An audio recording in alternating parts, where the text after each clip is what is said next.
آمين. اللهم صل وسلم وبارك على محمد وعلى آل محمد. اللهم انفعنا بما علمتنا وعلمنا ما ينفعنا وزدنا علما وبارك لنا في علمنا وارزقنا الإخلاص في القول والعمل كاملا وعلما نافعا لا ينسى وتوفيقا دائما وصحة ويقينا وعافية. آمين يا رب العالمين. Alhamdulillah kaum muslimin rahimakumullah. Kita lanjutkan pengajian kitab Umdatul Ahkam dan kita masih membahas tentang kitab pernikahan. Terakhir kemarin kita bahas bab tentang mula'anah, yaitu saling melaknatnya suami dengan istri ketika suami menuduh istri berzina sementara istri tidak mengakuinya. Nah, sekarang kita lanjutkan hadis yang ke-324. وقال المؤلف رحمه الله تعالى ونفعنا به وبعلومه في الدارين آمين. عن أبي هريرة رضي الله عنه قال جاء رجل datang seorang laki-laki min Bani Fazara dari Bani Fazara ila Nabi kepada Nabi sallallahu alaihi wasallam. Faqala maka dia mengatakan inna imraati sesungguhnya istriku waladat melahirkan ghulaman aswad seorang anak laki-laki yang hitam. Faqala Nabi sallallahu alaihi wasallam, "Hal laka apakah engkau memiliki ibilun unta-unta?" Qala na'am, dia mengatakan ya. Qala beliau bertanya, "Fama alwanuha?" Apa warna-warnanya? Qala dia mengatakan humrun, merah. Unta merah itu unta mahal. Qala Nabi menanyakan, "Fahal fiha apakah padanya min awraq?" Ada yang warnanya abu-abu. Qala dia mengatakan inna fiha lawurqan, sungguh pada unta tadi ada yang warnanya abu-abu. Qala beliau mengatakan fa anna ataha, dari mana datangnya dia, datang kepadanya dzalika, warna itu. Qala dia menjawab asa, barangkali ayyakuna, bahwasanya adalah naza'ul irqun, menariknya nenek moyangnya. Jadi mungkin dia mirip dengan nenek moyangnya. Qala beliau mengatakan wahada, dan anak ini, anak moyang hitam ini, asa barangkali ayyakuna, bahwasanya dia naza' menariknya irqun, nenek moyangnya. Muslimin rahimani wa rahimakumullah. Hadis ini menunjukkan bahwa kalau seorang suami meragukan anak yang lahir, apakah ini anak saya atau bukan? Nah, maka kalimat seperti ini bukan termasuk menuduh berzina. Sehingga tidak perlu adanya perbuatan li'an, yaitu saling melaknatnya suami dan istri seperti yang kemarin sudah kita sampaikan. Karena tidak ada tuduhan. Adapun li'an kemarin itu ketika suami mengatakan istriku berzina dan istrinya mengatakan aku tidak berzina. Nah, baru dilakukan li'an. Tapi ketika dalam kasus ini tidak ada ungkapan dari suami istriku berzina, dia hanya mengatakan, kok aneh anak saya ini. Anak saya hitam, saya putih, istri saya putih. Bapak dan ibu putih, anak kok hitam. Nah kan merasa aneh kan, wajar Pak. Nah ketika wajar begini, dia merasa aneh begini, tetapi tidak mengatakan istriku berzina, maka tidak perlu adanya li'an antara suami dan istri. Terus untuk mengatasinya bagaimana? Rasulullah bertanya kepada orang tadi, gini, kamu punya unta tidak? Punya. Unta-untamu warnanya apa? Warnanya merah. Ada nggak dari unta-untamu itu yang warnanya abu-abu? Ada. Maka Rasulullah menyuruh dia berpikir, coba bapak ibunya unta itu merah semuanya. Kok ada anak yang abu-abu? Dari mana datangnya warna abu-abu tadi? Maka dia menjawab, ya bisa dari nenek moyangnya. Onta-onta yang atas itu bisa jadi ada yang abu-abu. Maka ada salah satu dari onta-onta merah ini yang warnanya abu-abu. Nah, maka Rasulullah membalik jawaban dia untuk dirinya. Kamu juga begitu, kamu putih, putih. Anakmu hitam, barangkali ada nenek moyangmu yang hitam. Nah, maka Dari hadis ini diambil kesimpulan bahwa tidak boleh seorang laki-laki menafikan anaknya sendiri apabila melihat bahwa warna kulitnya tidak sama. Apalagi kalau warna kulitnya mirip salah satu dari bapak ibu. Bapaknya putih, ibunya hitam. Sebagaimana kasus yang akan kita baca pada hari setelahnya nanti. Anaknya muncul hitam, ya wajar lah, ibunya hitam kok. Maka dalam kasus seperti ini Rasulullah SAW tidak menerima orang itu untuk menafkahkan putranya. Ini tetap putramu. Kenapa? Yang melahirkan istrimu dan kamulah yang mengungkuli istrimu. Berarti itu adalah anakmu sendiri. Nah, itu maksud dari hadis ini. Dan dari hadis ini pun juga kita ambil pelajaran bahwa satu, warna kulit anak tidak harus sama dengan bapak dan ibu. Bisa beda. Kenapa? Karena bisa jadi nenek moyangnya ada yang berbeda warna kulitnya. Saya punya seorang teman, sekeluarga itu semuanya putih. Yang tidak putih cuma satu tok dil. Sehingga kadang-kadang digodai oleh kakak-kakaknya. Putih-putihan gitu. Karena dia paling hitam. Ya dia marah-marah digodai sama kakak-kakaknya begitu. Nah, kok bisa satu keluarga semuanya putih, tapi ada satu yang tidak putih? Nah, jawabannya sama dengan hadis ini. Bisa jadi bapak ibunya yang putih, kemudian bapaknya yang coklat seperti saya, maka lebih banyak yang niru ibunya sehingga pada putih-putih. Nah, kebetulan pas yang ini niru bapaknya sehingga coklat. Wajar kan? Atau bisa juga sebaliknya, semuanya pada coklat-coklat kulitnya, satu yang putih, ya nggak ada masalah. Ada teman saya seorang ustaz, dia coklat seperti saya, istrinya juga coklat seperti saya, nggak putih. Tapi salah satu anaknya putih, sehingga dia itu sering digoda tetangganya, kue anak sopo, kue anak sopo. Makanya anak itu nggak suka main ke tetangga. Kenapa? Sering ditanya, kue anaknya sopo. Padahal anak-anaknya yang lainnya, kakak adiknya, tidak pernah ada yang ditanya seperti itu. Nah, saya tahu kenapa kok dia putih, sementara bapak ibunya tidak putih. Ternyata karena keluarganya ibu ini banyak yang putih, tapi ada yang tidak putih. Nah, berarti dia mengikuti kepada apa? Keluarga ibu yang banyak putihnya itu. Seperti itu tidak ada masalah. Karena masing-masing orang itu tarikannya beda-beda. Ada seorang suami tarikannya banyak, sehingga anak-anaknya lebih mirip kepada suami.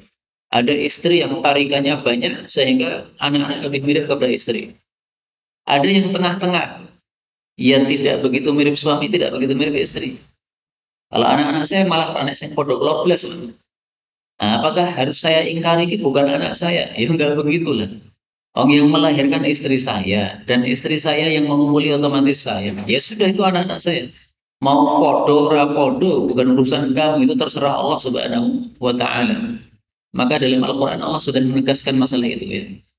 Allah mengatakan fi ayyi suratin ma syaa rakkabak, surat Al-Infitar ayat 8. Pada rupa yang bagaimana Allah kehendaki, Allah akan membentuk kamu, merakit kamu. Allah pengen kamu tinggi ya tinggi. Allah pengen kamu pendek ya pendek. Terserah Allah Subhanahu wa taala.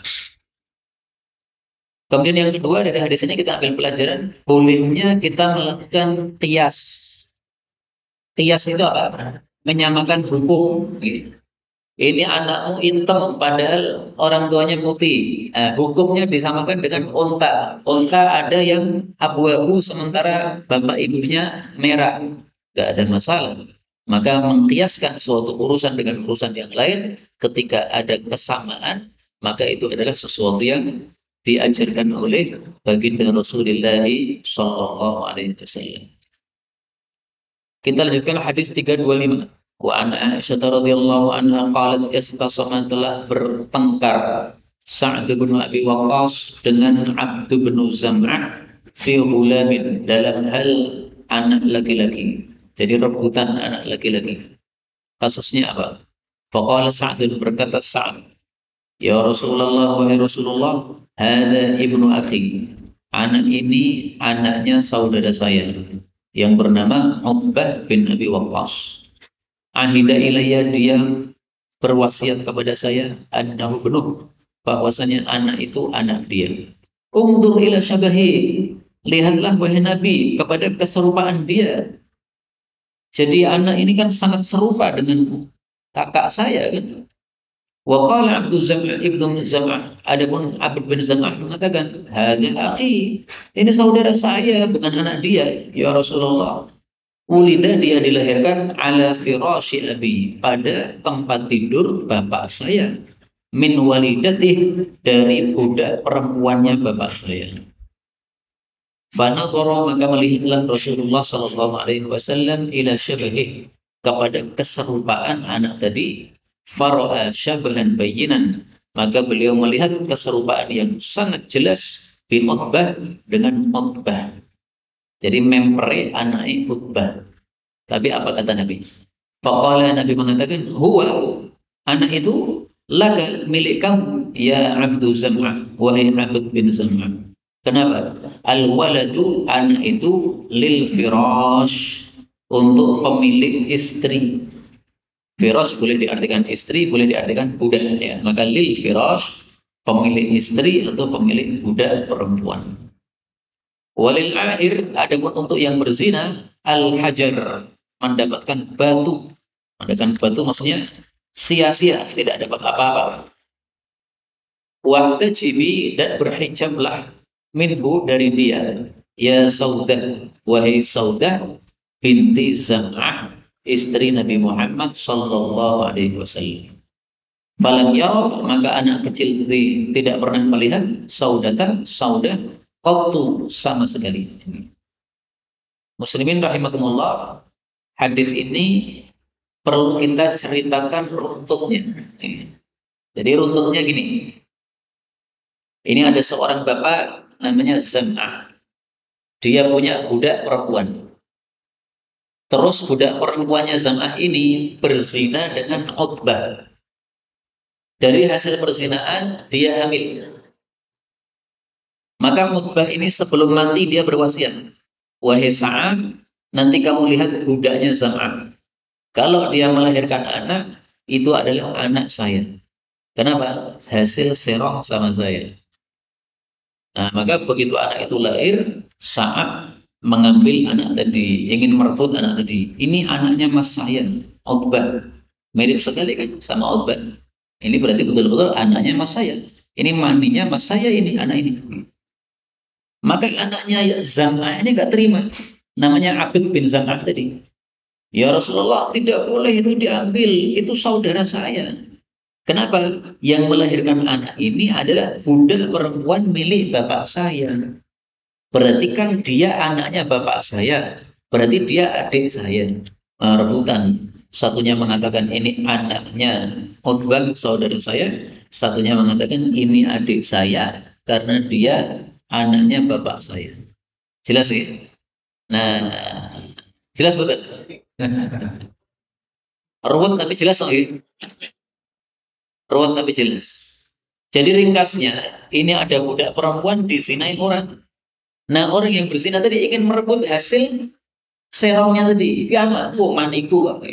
Sementara yang punya budak tidak membolehkan. Loh, ini budakku kok. Berarti anaknya budakku, ya anakku. Nah, gitu. Ringkasnya begitu. Setelah begitu, maka Rasulullah mengatakan, wah, kalau dilihat bayinya memang betul-betul serupa dengan si Utbah yang telah serong sama si budak tadi. Tapi orang yang berzina tidak punya hak apa-apa. Makanya Rasulullah mengatakan, walil akhir hajar, yang berzina hanya dapat batu. Orang Arab kalau mengatakan tidak dapat apa-apa itu dapat batu. Seperti orang Indonesia mengatakan makan angin, maksudnya rombongan hobo. Nah, dia dapat batu itu maksudnya tidak dapat apa-apa. Apa? Kalau hajar diartikan rajam itu ada penafsiran begitu, tetapi kurang tepat karena apa? Orang berzina tidak selalu dirajam. Orang berzina kalau dia belum menikah, maka dia hukumannya hanya cambuk. Maka lebih bagus hajarnya diartikan khaybah, yaitu dia tidak dapat apa-apa. Nah, maka kesimpulannya Rasulullah mengatakan, ini anak miliknya bapak kamu, wahai Abd. Kenapa? Karena bapakmu lah yang memiliki budak tadi. Sementara kaidahnya mengatakan al-waladu lil firash. Anak itu untuk pemilik budak. Siapa pemilik budak? Bapakmu yang bernama Zam'ah. Berarti anak itu meskipun hasil lacur dengan hasil berzina dengan Utbah, tetapi anak itu bukan miliknya Utbah, tapi miliknya bapakmu yang memiliki budak. Jelas ya? Gitu. Nah, sekarang pertanyaan, kenapa begitu? Rasulullah Shallallahu Alaihi Wasallam menjawab dalam hadis yang lain, laisa li'irqin dhalimin hakun.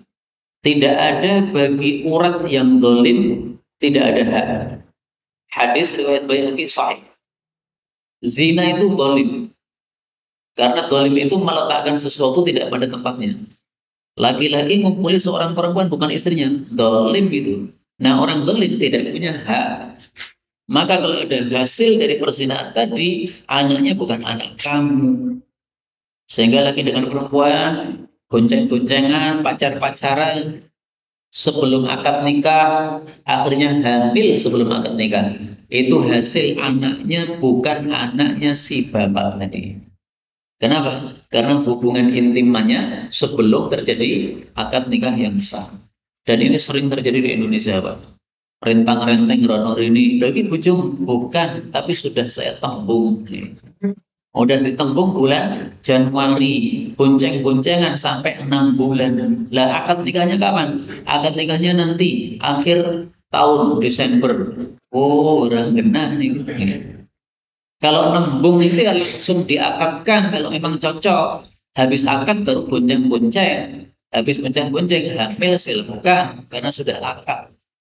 Nah, kalau ini sudah bonceng-bonceng sampai hamil padahal belum akad nikah, itu anaknya binnya bukan bin bapaknya, tapi bin ibunya. Kenapa? Dia hubungannya dolim. Orang dolim tidak punya hak. Itu sama dengan saya punya tanah. Tanah ini ditanami orang tanpa izin saya. Saya kaget loh, siapa ini nanam ini? Akhirnya tanaman itu saya ambil semuanya, saya cabut, saya buang. Yang menanam marah-marah, loh ini tanaman saya, kok kamu cabuti? Siapa yang dimenangkan? Saya pemilik tanah yang dimenangkan. Kenapa? Yang menanam bukan di ladang dia berarti dolim. Orang dolim tidak punya hak sama sekali. Maka kalau seandainya tanamannya sudah berbuah banyak, misalnya jagung ini, jagungnya sudah mulai panen. Ini jagung yang dipanen milik siapa ini? Milik saya. Kenapa? Saya pemilik tanah. Lah dia kan sudah rugi, sudah mengeluarkan biaya untuk bibit jagung, untuk apa namanya macam-macamnya. Nah biayanya yang dia itu sudah mengeluarkan, saya bisa mengganti rugi dia. Kamu dulu menghabiskan biaya berapa?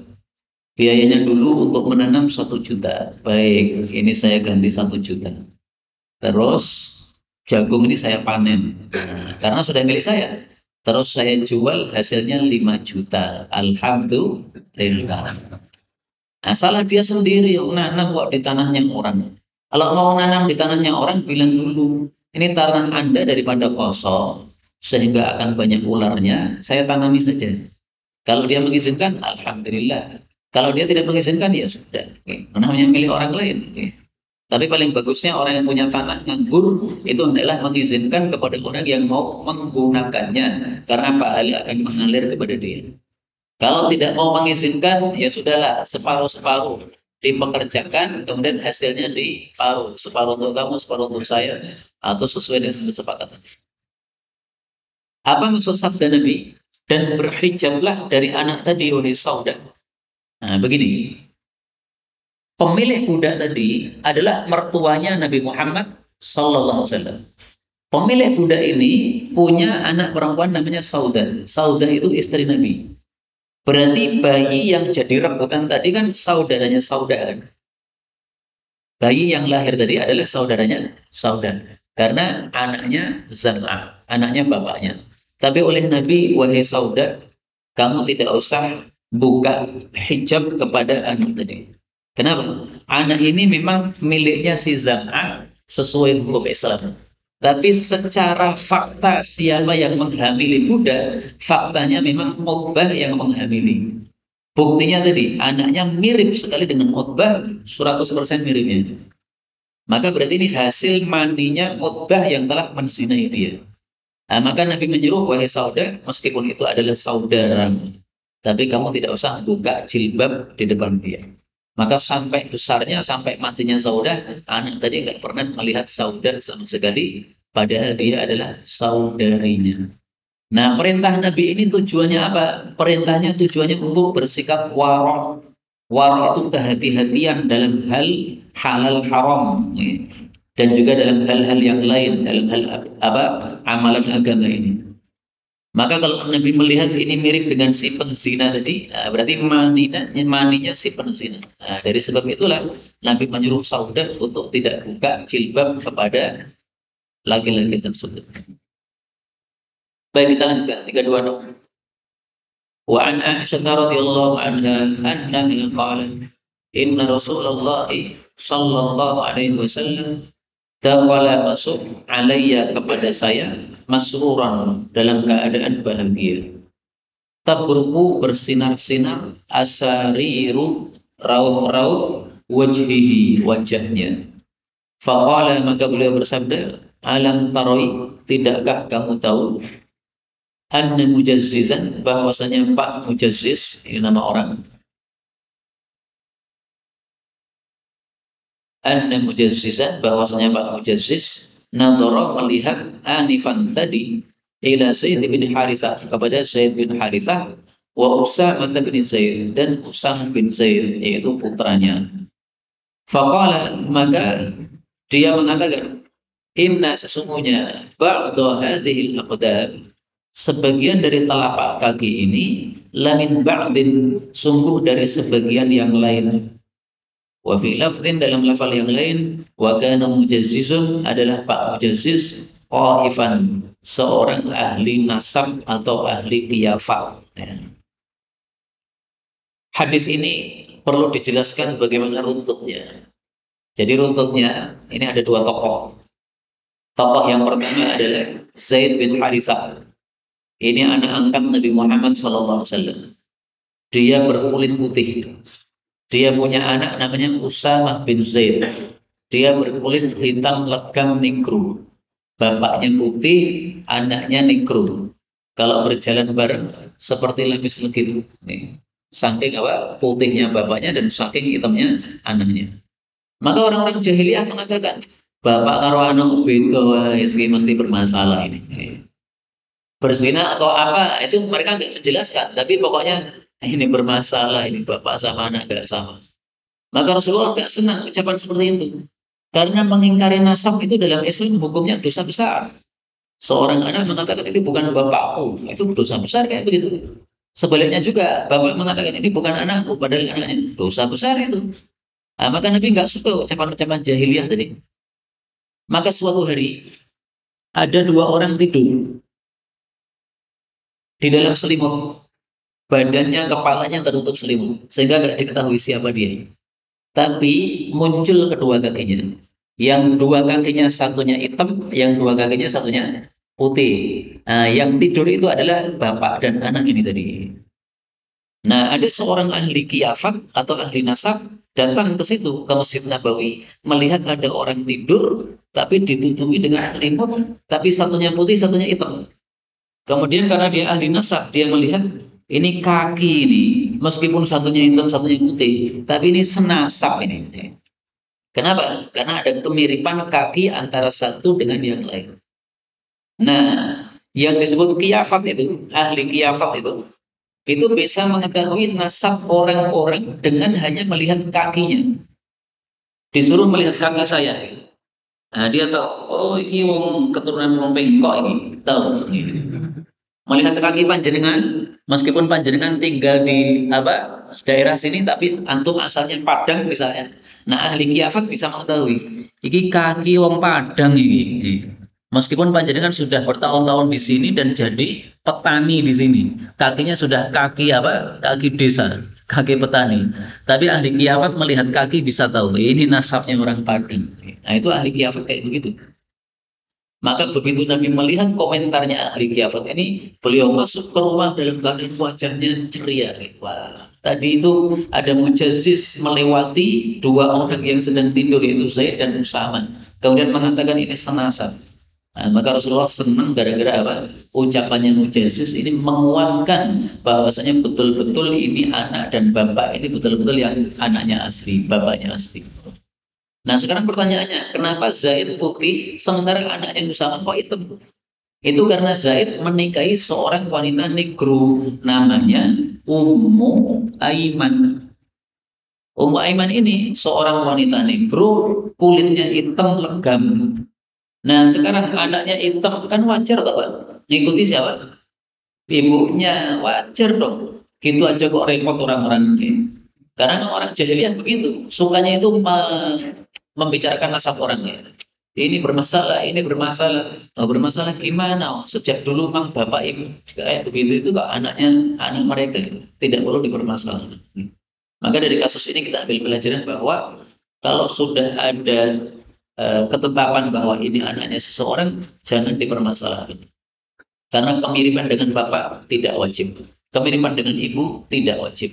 Bisa orang itu mirip dengan neneknya yang atas, kakeknya yang atas, atau bisa seorang itu mirip dengan ibunya saja, tidak mirip dengan bapaknya. Mirip dengan bapaknya saja, tidak mirip dengan ibunya. Terserah Allah Subhanahu wa Ta'ala. Masalah ini ada perselisihan pendapat di antara para ulama. Bolehkah ahli kiafat untuk dijadikan sebagai dasar menetapkan nasab? Jadi misalnya ini, ada satu anak dibikin rebutan untuk dua orang. Ini anak saya, ini anak saya. Nah, apakah cukup ahli nasab atau ahli kiafat untuk menjadi hakim dalam perselisihan tadi? Menurut mayoritas ulama, bisa. Panggilkan hakim, ahli kiafat, kemudian suruh melihat kakinya. Ini anaknya siapa, Pak? Nah, dia melihat kakinya, nanti akan tahu, oh ini anaknya bapak ini, bukan anaknya bapak ini. Dengan melihat kaki saja. Dan ajibnya ahli kiafat itu melihat langkah onta itu tahu Pak. Oh ini onta Medina.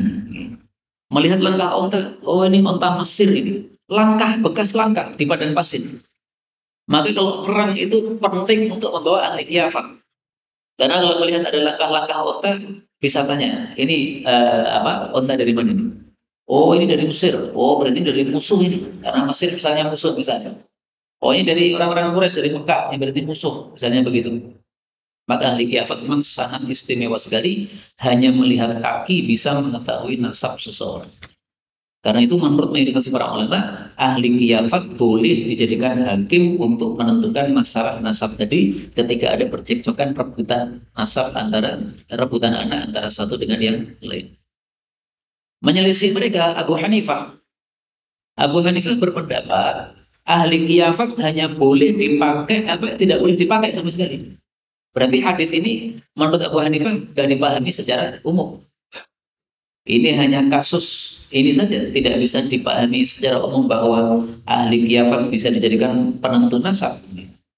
Pendapat Imam Malik beda lagi. Beliau mengatakan kiafat boleh dipakai untuk nasab-nasab Buddha, tapi nasab-nasab orang merdeka nggak bisa. Kenapa? Imam Malik membatasi masalah sesuai kejadian. Zaid bin Haritha ini seorang mantan budak. Berarti ini hukum berlakunya untuk apa? Budak-budak atau nasab budak. Tapi kalau nasab orang merdeka nggak bisa ditentukan dengan kiafat. Harus ditentukan dengan saksi misalnya, ya, bersaksi bahwa misalnya betul-betul ini anaknya ibu fulan, ini anaknya bapak fulan. Wallahu a'lam bishawab. Kalau kita mengikuti madhab Syafi'i saja, madhab Syafi'i termasuk madhab mayoritas ulama yang mengatakan bahwa ahli kiafat bisa dijadikan sebagai penentu nasab. Monggo Pak. Ya, ya.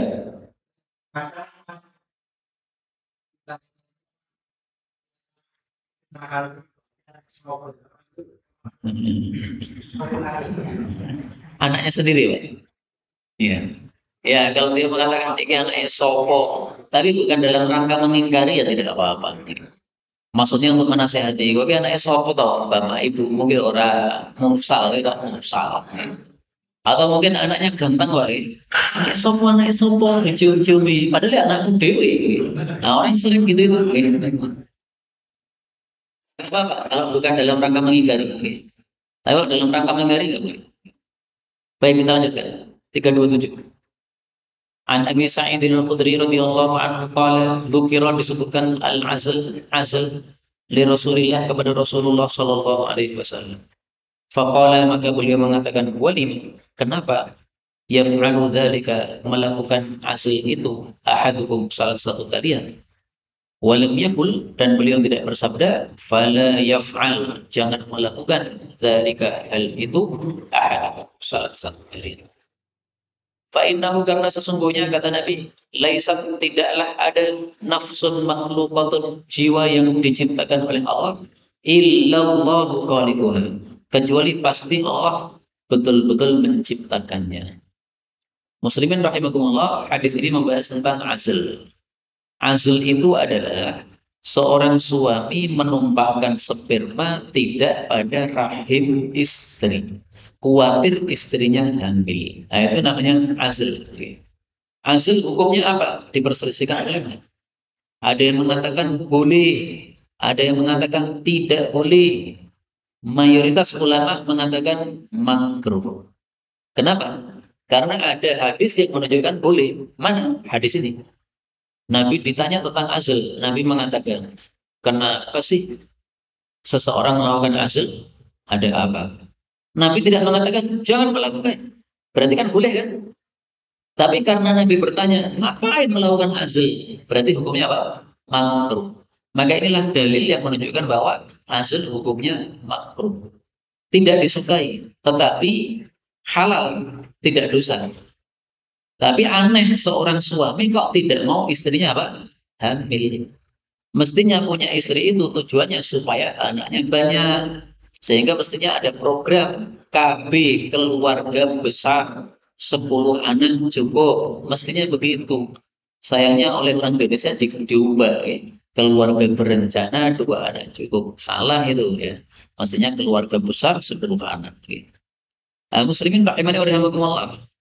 Ada lagi hadis yang menunjukkan bahwa azl itu tidak boleh alias haram, yaitu sabda Nabi Shallallahu Alaihi Wasallam bahwasanya azl itu sama dengan mengubur hidup-hidup seorang anak, tapi secara samar menguburnya.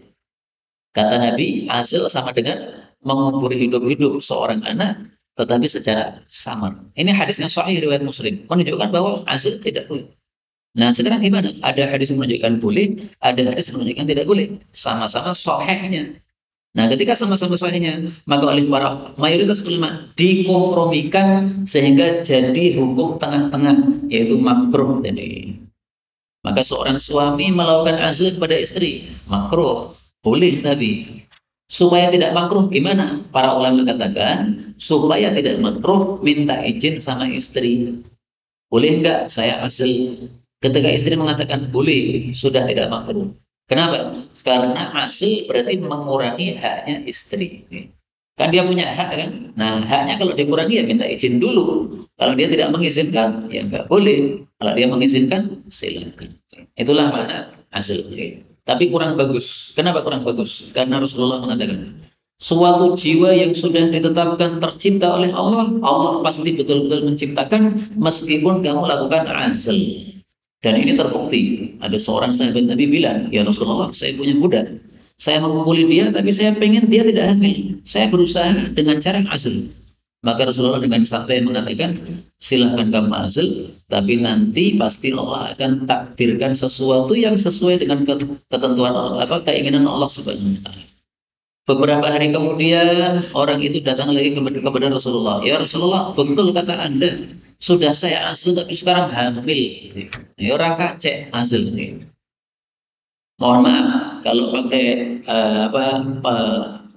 kondom dan sebagainya. Nah itu juga hanya usaha saja. Tapi Allah sudah tetapkan pasti lahir. Bahkan Rasulullah mengatakan, ini perkataan Nabi yang sangat dahsyat, ini harus kita ketahui. Rasulullah Shallallahu Alaihi Wasallam mengatakan, "Lau annal ma, andaikan air mani, alladhi yakunu minhul walad, yang ditetapkan lahir anak, ahraqtahu ala sahra, kamu lempar pada batu, la akhrajallahu minha waladan, Allah akan keluarkan anak dari batu tadi. Batu hamil sangat bisa Allah jadikan batu hamil. Nah, kowe ra gelem istrimu hamil, nah, dilemparkan ke batunya yang hamil. Nah, anakmu tanggung jawab kowe. Allah sing lempar kamu kok. Allah bisa menciptakan anak dari batu. Nah, dulu Nabi Soleh itu membawa unta dari mana? Dari batu juga kan? Wa ila samuda akhahum salihah, Nabi Soleh bawa untanya keluar dari batu. Mudah bagi Allah Subhanahu wa taala. Maka enggak usah asal. Tapi ya boleh ketika diperlukan.